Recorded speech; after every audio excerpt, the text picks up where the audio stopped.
본문 말씀 사도행전 7장 55절에서 60절입니다. 55절입니다. 스데반이 성령 충만하여 하늘을 우러러 주목하여 하나님의 영광과 예수님께서 하나님 우편에 서신 것을 보고 말하되 보라 하늘이 열리고 인자가 하나님 우편에 서신 것을 보노라 한데 그들이 큰 소리를 지르며 귀를 막고 일제히 그에게 달려들어 성 밖으로 내치고 돌로 칠세 증인들이 옷을 벗어 사울이라 하는 청년의 발 앞에 두니라. 그들이 돌로 스데반을 치니 스데반이 부르짖어 이르되 주 예수여 내 영혼을 받으시옵소서 하고 무릎을 꿇고 크게 불러 이르되 주여 이 죄를 그들에게 돌리지 마옵소서. 이 말을 하고 자니라. 아멘. 요한복음 17장 20절에서 26절입니다. 20절입니다. 내가 비옵는 것은 이 사람들만 위함이 아니요 또 그들의 말로 말미암아 나를 믿는 사람들도 위함이니 아버지여 아버지께서 내 안에 내가 아버지 안에 있는 것 같이 그들도 다 하나가 되어 우리 안에 있게 하사 세상으로 아버지께서 나를 보내신 것을 믿게 하옵소서. 내게 주신 영광을 내가 그들에게 주었사오니 이는 우리가 하나가 된 것 같이 그들도 하나가 되게 하려 함이니이다. 곧 내가 그들 안에 있고 아버지께서 내 안에 계시어 그들로 온전함을 이루게 하나가 되게 하려 함은 아버지께서 나를 보내신 것과 나를 사랑하신 것 같이 그들도 사랑하신 것을 그 세상으로 알게 하려 함이로소이다. 아버지여 내게 주신 자도 나 있는 곳에 나와 함께 있어 아버지께서 창세 전부터 나를 사랑하심으로 내게 주신 나의 영광을 그들로 보게 하시기를 원하옵나이다. 의로우신 아버지여 세상이 아버지를 알지 못하여도 나는 아버지를 알았사옵고 그들도 아버지께서 나를 보내신 줄 알았사옵나이다. 내가 아버지 이름을 그들에게 알게 하였고 또 알게 하리니 이는 나를 사랑하신 사람이 그들 안에 있고 나도 그들 안에 있게 하려 함이니이다. 아멘. 요한계시록 22장입니다. 22장 12절에서 14절입니다. 12절입니다. 보라 내가 속히 오리니 내가 줄 상이 내게 있어 각 사람에게 그가 행한 대로 갚아주리라. 나는 알파 오메가여 처음과 마지막이요 시작과 마침이라. 자기 두루마리를 빠는 자들은 복이 있으니 이는 그들이 생명나무에 나아가며 문들을 통하여 성에 들어갈 권세를 받으려 함이로다. 나 예수는 교회들을 위하여 내 사자를 보내어 살인자들과 우상 숭배하는 자들과 및 우주만을 좋아하며 지어내는 자는 다 성 밖에 있으리라. 나 예수는 교회들을 위하여 내 사자를 보내어 이것들을 그들에게 증언하게 하리라. 나는 다윗의 뿌리요 자손이니 성명한 새벽별이라 하시더라. 아멘. 본문 말씀 사도행전 7장 55절에서 60절, 요한복음 17장 20절에서 26절, 요한계시록 22장 22절에서 14절, 16절 말씀으로 제목을 다시 오실 그리스도, 다시 오실 그리스도라는 제목으로 은혜를 받고자 하겠습니다. 첫 번째, 다시 오실 그리스도를 소망하는 스데반의 순교입니다. 다시 오실 그리스도를 소망하는 스데반의 순교입니다.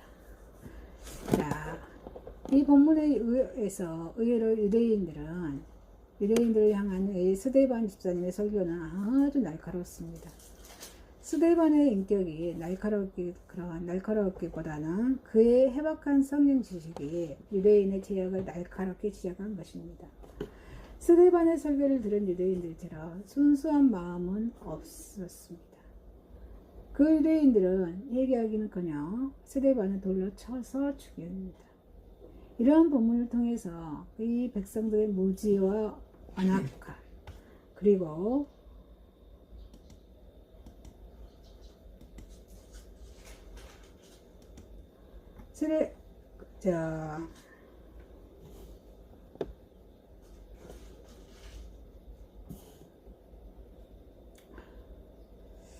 백성들의 무지하고 완악함 그리고 스데반 순교에 대해서 한번 우리 살펴보도록 하겠습니다. 다시 오실 그리스도를 소망하는 스데반의 순교입니다. 가책에 대한 군중들의 그런 반응입니다. 저희가 큰 소리를 지르며, 이 당시에 상황을 고려해 볼 때 스데반의 말을 막기 위해서 마구잡이로 떠들어대면 묘사한 것 같습니다. 어리석게도 스데반 집사님으로부터 가책을 받은 유대인들은 1차적으로 이와 같이 반응을 하였습니다. 그 유대인뿐만 아니라 모든 어리석고 사악한 자들의 이 반항한 것은 공통적인 특징입니다. 그들은 말의 옳고 그름을 따지기 전에 들어서 마음 상하는 말이면 일단 말을 막습니다. 그리고 언어 폭력적인 방법으로 그것을 반박합니다. 그래서 결국 사랑에서 기인한 진리의 선포는 선포자에게 해가 되어서 돌아옵니다. 그래서 예수님께서는 마태복음 7장 6절에 말씀하십니다. 거룩한 것을 그에게 주지 말며 너희 진주를 돼지 앞에 던지지 말라. 너희가 그것을 발로 받고 돌이켜 너희를 찢어서 상할까 염려 마라. 이렇게 말씀하십니다. 길을 막고, 이 둘째로 어리석고 사악한 자들의 계속적인 그 형태는 기막음입니다. 복음 진리의 불변성에서 기인합니다. 유대인들이 스데반의 말을 아무리 막고 폭력적으로 논박한다 해도 그것은 부정되지 않았습니다. 이에 좌절하게 된 유대인들은 길을 막습니다. 그래서 아예 연천적으로 진리를 듣지 않으려고 한 것입니다.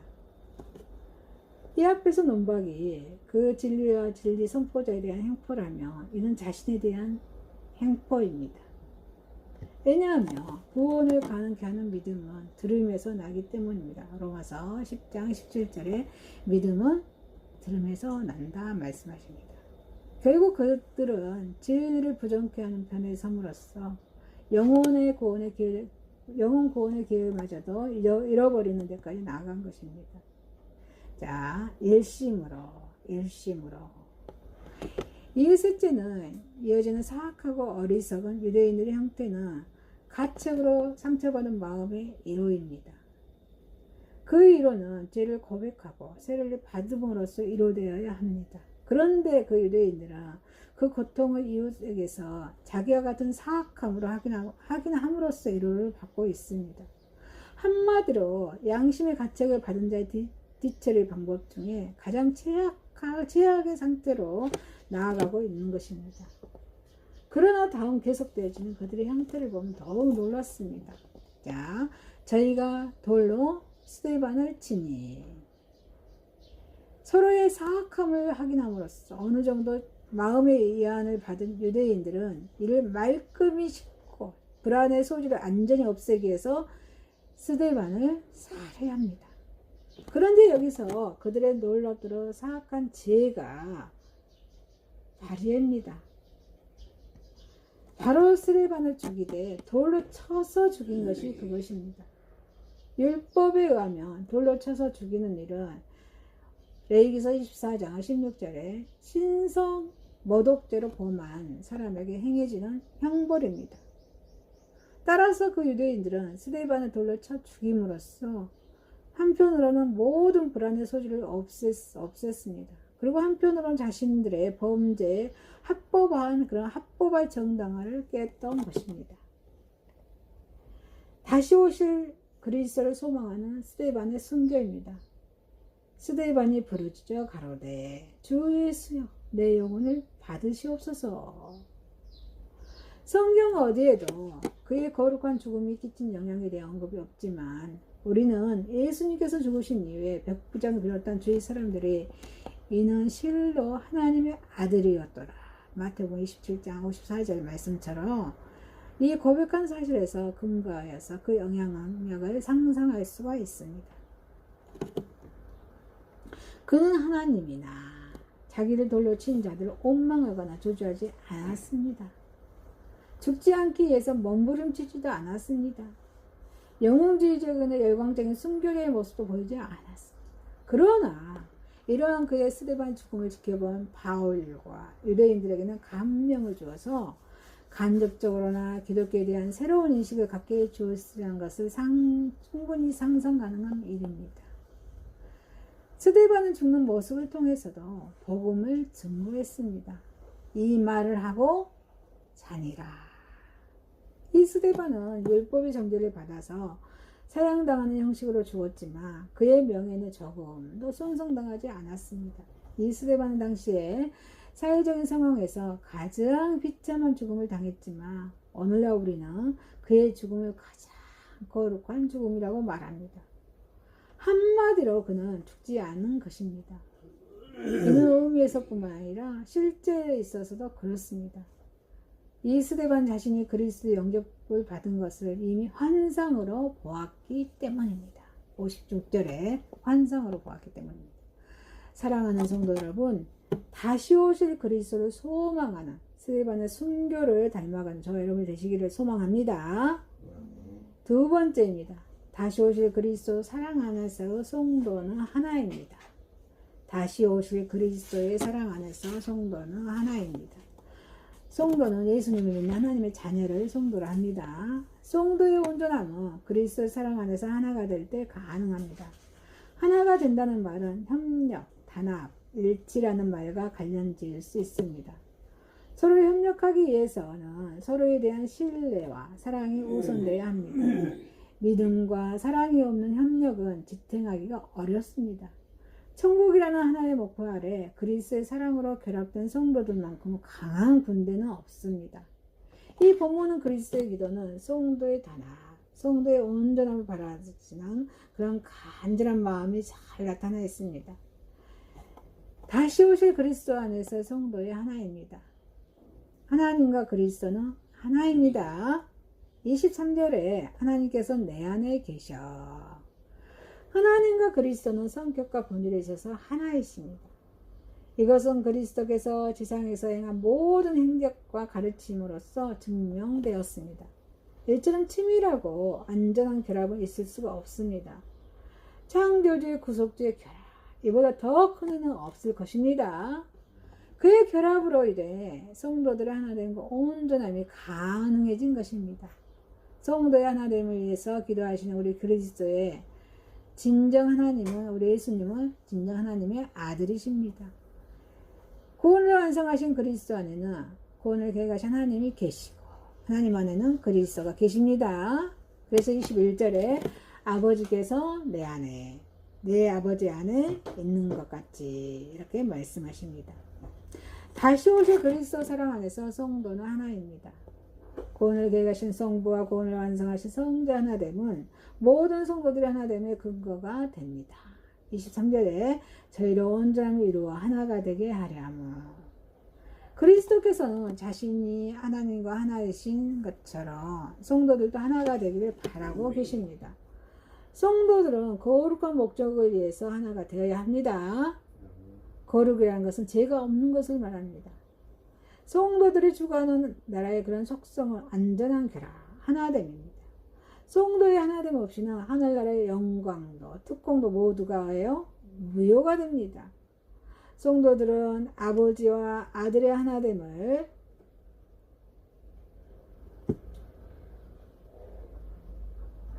바라봅니다. 그리고 하늘 영광을 위해서 하나됨을 이루어야 합니다. 다시 오실 그리스도의 사랑 안에서 성도의 하나입니다. 하나님과 그리스도의 하나됨은 그리스도와 성도의 하나됨의 모형입니다. 그래서 23절에 내가 저희 안에, 아버지께서 내 안에 계셔, 아버지께서 나를 보내신 것과 같이, 또 나를 사랑하신 것과 같이 저희도 사랑하신 것을 세상으로 알게 하려 함이로라. 23절 말씀하십니다. 하나님과 그리스도가 하나이듯이 그리스도 안에 있는 성도들은 그리스도와 하나입니다. 우리는 하나님을 배반하여 세상에 속한 자가 되었습니다. 하늘 영광과 멀어졌습니다. 그러나 우리 예수님, 예수 그리스도 중재로 인해서 다시 하나님과 연결되는 은혜를 입은 자가 바로 저와 여러분인 것입니다. 그리스도와 한 몸을 이룬 우리 성도들은 이제 하늘의 영광을 되찾을 수 있는 자리에 들게 되었습니다. 다시 오실 그리스도 사랑 안에서 성도의 하나입니다. 영광의 동참은 하나님의 사랑으로 가능합니다. 그래서 24절에 다 함께 읽겠습니다. 아버지여 내게 주신 자도 나 있는 곳에 나와 함께 있어 아버지께서 창세 전부터 나를 사랑하심으로 내게 주신 나의 영광을 보게 하시기를 원하옵나이다. 아멘. 하나님의 사랑 없이 성도의 영광은 불가능합니다. 당신의 사랑하는 아들을 우리에게 보내실 만큼 우리를 사랑하셨기 때문에 우리에게도 하늘 영광에 동참할 수 있는 길이 열린 것입니다. 우리는 사실 하나님을 배반한 자들입니다. 그래서 영광받을 자격이 없습니다. 그러나 이 하나님의 사랑은 우리를 긍휼히 여기시고 우리 예수 그리스도를 보내심으로 인해서 우리가 다시 하나님의 아들이 될 수 있는 특권을 주셨습니다. 오직 하나님의 사랑만이 취할 수 있는 은혜의 역사인 것입니다. 다시 오실 그리스도 사랑 안에서 성도의 하나입니다. 그리스도를 하나님의 아들로 믿음으로써 가능합니다. 25절에 읽습니다. 의로우신 아버지여 세상의 아버지를 알지 못하여도 나는 아버지를 알았었고 너희도 아버지께서 나를 보내신 줄 알았옵나이다. 죄인들을 구속하기 위해서 하나님의 사랑으로 그리스도를 보내심을 받았습니다. 하나님은 그의 독생자이신 그리스도를 사랑하십니다. 그러므로 그 아들 안에 있는 자들도 사랑하십니다. 그리스도 안에 있는 자란 그리스도를 하나님의 아들로 믿는 자를 말합니다. 하나님께서는 그 아들을 사랑하신 자들을 사랑하심으로 아들이 그들을 위해서 기도할 때 기꺼이 들어주십니다.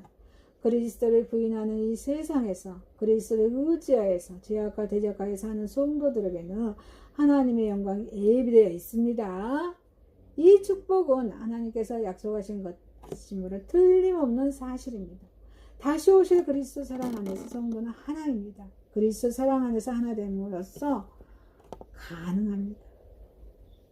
내가 26절에 시작. 내가 아버지의 이름을 너희에게 알게 하였고 또 알게 하리니 이는 나를 사랑하신 사랑이 너희 안에 있고 나도 그들 안에 있게 하려 함이니라. 아멘. 만물은 하나님의 사랑의 말씀으로 창조되었습니다. 피조물 중 어느 하나도 사랑 없이는 피조된 것은 없습니다. 창조의 동기는 오로지 사랑입니다. 그러나 세상은 이 모든 세계를 말하죠. 세상은 이러한 사랑을 거부하고 서로 미워하고 증오합니다. 사랑 결핍증, 이것은 죽음에 이르는 병입니다. 성도들은 하나님께서 아들을 보내시면서까지 세상을 사랑하신 그 사랑 안에서, 하나님의 사랑 안에서 세상 죄를 위해서 기꺼이 자신의 몸을 희생하신 예수 그리스도 사랑 안에서 하나가 되어야 합니다. 이것이 세상을 이기는 길입니다. 이것이 세상을 이기는 길이고 영광에 이르는 길입니다. 사랑하는 성도 여러분, 다시 오실 그리스도의 사랑 안에서 저와 여러분은 하나됨을 감사하시기를 소망합니다. 세 번째입니다. 다시 오실 그리스도입니다. 성도들에게 가장 큰 생의 목표요, 소망은 그리스도의 재림입니다. 주님의 재림이 새롭고 영원한 복락의 시작을 상징하기 때문입니다. 그렇기 때문에 성도들은 고난 가운데서도 신앙의 정절을 지킵니다. 그래서 이 세상의 즐거움에 빠지지 않으려고 노력합니다. 그러나 성도들 가운데는 이런 최후의 승리를 망각한 채 성도의 본분에서 벗어나는 자들이 있습니다. 여기서 본문은 바로 이런 성도들에게 큰 경각심을 불러일으켜 줍니다. 다시 오실 그리스도입니다. 속히 이루어질 재림입니다. 12절에 보라 내가 속히 오리니. 요한계시록 22장의 전반부에서 새하늘과 새 땅, 그리고 새 예루살렘에 있는 생명수의 강과 생명나무에 대해서 말했습니다. 그러나 우리 성도가 이 새 예루살렘에 들어가기 전에 반드시 이루어질 매우 중요하며 결정적인 사건이 있습니다. 그것은 바로 예수 그리스도의 재림입니다. 예수님께서는 공생의 기간 중에 여러 차례에 걸쳐서 재림을 가르치셨습니다. 마태복음 25장 1절에서 30절, 또 마가복음 22장, 아니 21장, 또 누가복음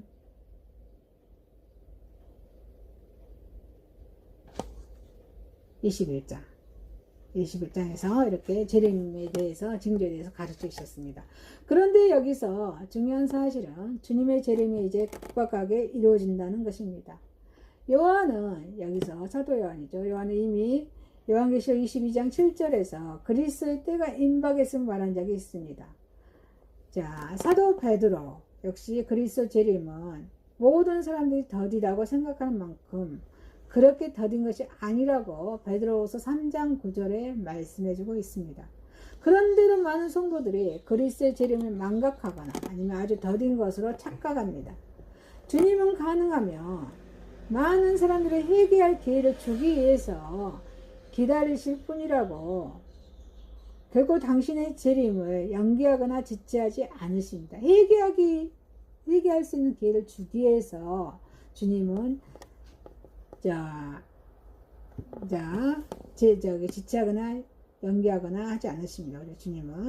주님은 해질 무렵에 품꾼에게 품삯을 지불할 때 기다리는 것이지, 해가 지고 그 다음날 아침이 될 때 기다리지는 않습니다. 마태복음 20장 1절 16절에서 말씀드리고 있습니다.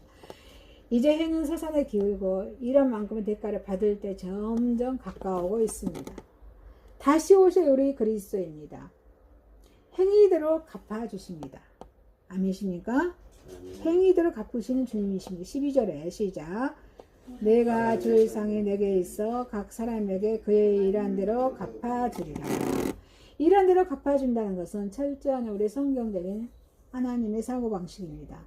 자, 엽기서 34장 11절에 사람의 일을 따라 보응하사 각각 그 행위대로 얻게 하시나니, 또 이사야 선지자도 40장 10절에 보라 주 여호와께서 장차 강한 자로 임하실 것이요 보라 상급이 그에게 있고 보응이 그 앞에 있으며, 이렇게 말씀하십니다. 그 외에도 구약은 예수님 오시기 전에 쓴 책의 구약이죠.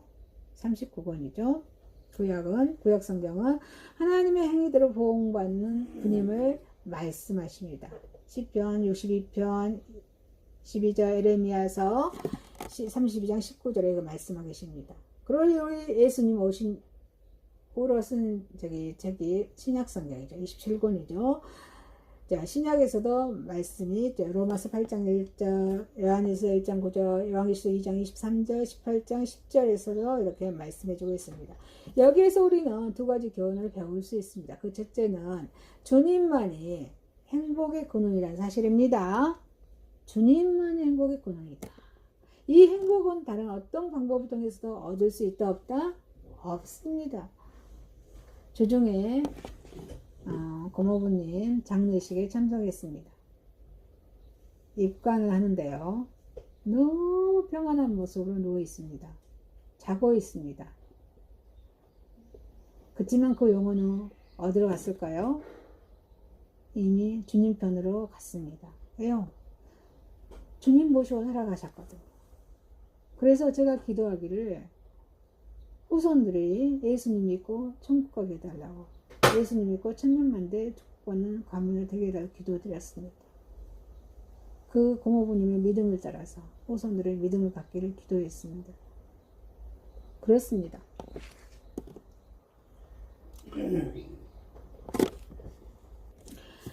자, 이 행복은 그리스도의 보혈만이 죄를 정결할 수 있게 할 수 있기 때문입니다. 둘째는 주님이 심판주라는 사실입니다. 주님은 끝까지 모든 죄인을 구원하시기를 원하십니다. 이를 저버리신 자는 심판을 피할 수가 없습니다. 보상이란 의로운 자에게는 축복입니다. 기쁨입니다. 상급입니다. 그러나 불의한 자에게는 심판이며 저주인 것입니다. 오실 그리스도입니다. 다시 오실 그리스도입니다. 시작과 끝인 그리스도입니다. 13절에 나는 알파 오메가의 처음과 나중이요 시작과 끝입니다. 완전하신 그리스도입니다. 구원을 완성하시는 완전하신 그리스도입니다. 알파 오메가는 헬라어의 첫 글자의 마지막 글자입니다. 헬라인들은 이 두 글자를 통해서 모든 것을 갖춘 안전한 상태를 나타냈습니다. 여기에는 완성한다는 의미도 있습니다. 물론 이 말은 하나님을 가리키는 것이지만 이는 그리스도에게도 적용됩니다. 주님의 재림은 모든 것을 완성할 뿐 아니라 완전하게 하십니다. 주님은 세상을 온전하게 창조하셨지만 인류의 타락은 이 세상과 인간을 불완전하게 만들었습니다. 주님은 세상을 온전하게 창조하셨지만 창조하셨습니다. 우주 만물이 오염되고 자연이 혼탁하며 인간이 점점 타락의 늪으로 빠진 것이 이 세상입니다. 그러나 주님이 다스리시는 새로운 세상은 창조 당시와 같이 온전한 세상이 되어가는 것입니다. 권세를 가지신 그리스도입니다. 주님은 초림 때 인성을 입은 나약한 모습으로 이 땅에 오셨습니다.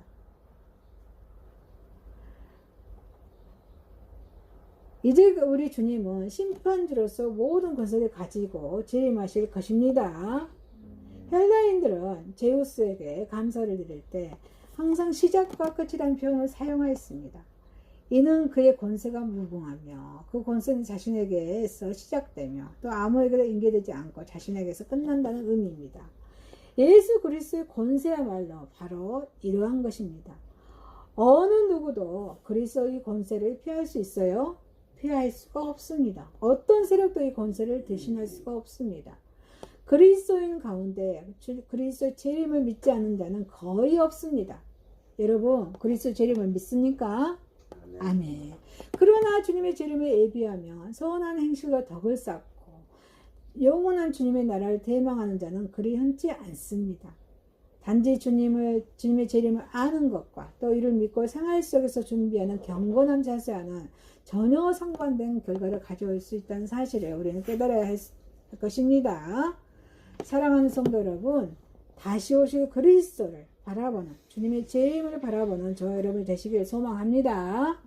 마칩니다. 다시 오실 그리스도를 소망하는 실반의 선교입니다. 다시 오실 그리스도를 사랑하는 성도의 하나입니다. 다시 오실 그리스도입니다. 기도합니다. 사랑의 하나님 아버지, 다시 오실 그리스도를 그리스도 재림을 소망하게 하옵소서. 예수님의 이름으로 기도드리옵나이다. 아멘.